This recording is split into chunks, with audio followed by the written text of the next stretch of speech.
Semi-final पूर्व Jos Buttler Bharat को देले धमक। भारत टेका फोपाड़े आमे पत्थर फोपाड़ू।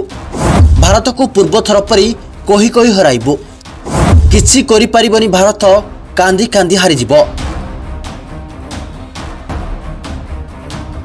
हाँ दर्शक बंधु, आज भारत एवं इंग्लैंड मध्य टी20 विश्वकप 2024 द्वितीय सेमिफाइनाल आज राति 8टा समय आरंभ होगा जाउछि।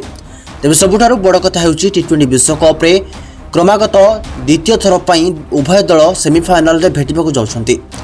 तेज 2022 मसीह खेला जाइथिबा टी20 विश्वकप रे इंग्लैंड भारत को 10 विकेट रे परास्त करिथिला।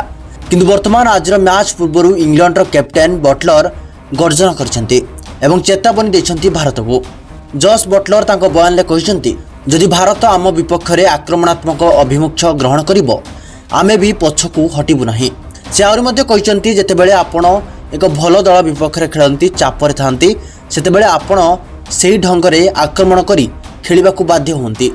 मु भाबुची रोहित शर्मा नेतृत्व में दल अत्यंत आक्रमणात्मक हो सारी। तेज दर्शक बंधु, आपण मानकू कोन लागुची, कोन भारत आज इंग्लैंड को हराई परिबो? गोटे कमेंट करी निजर मतामत दियंतु।